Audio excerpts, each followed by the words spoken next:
it is no exaggeration to say, I think, that one of the acts that most of us would agree was a supreme low point in the history of our particular civilization in the last 100 years, certainly, was the mass extermination of 8 million Jews and Gypsies and others by the Nazis, the Endlösung von Judes Problem in Europa, as they call it, the final solution of the Jewish problem in Europe. Now, it is a massively difficult thing to get your head around how ordinary people, and Germans are ordinary people just like us, and if we don't believe that, then we'll be doing to them what they did to the Jews. We will be ascribing a racist characteristic just to Germans that is unique to them. I think we can all be grown up enough to know that it was humanity doing something to another parcel of humanity, and that it was very extraordinary. And we've seen examples of it in our own lifetimes in Rwanda and Burundi, and we've seen it in other places where massacres of quite extraordinary brutality have taken place. And in each one of these genocidal moments, or attempts at full genocide, in each example was preceded by language being used again and again and again to dehumanize the person that had to be killed in the political eyes of their enemies.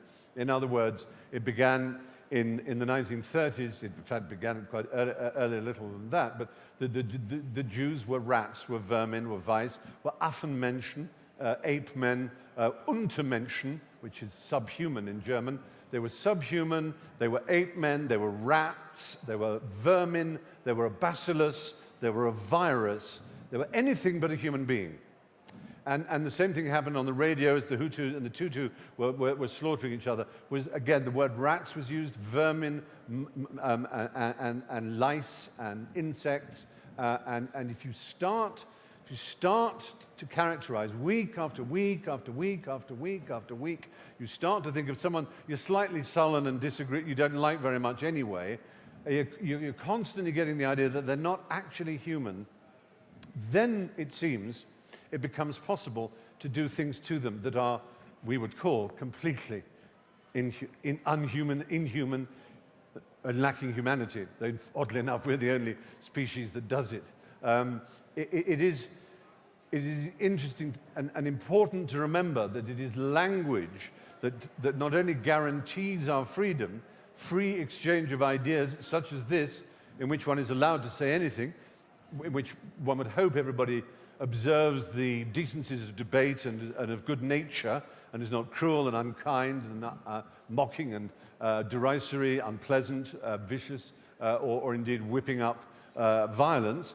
But as long as ideas are exchanged freely, then we can more or less guarantee some level of stability within our society. But the moment we begin to use special language for special people and special terms of insult for special terms of people, then we can see very clearly, and history demonstrates it time and time again, that's when people are suddenly perfectly ordinary people are able to kill. There's an amazing book called Ach, die schöne Zeit,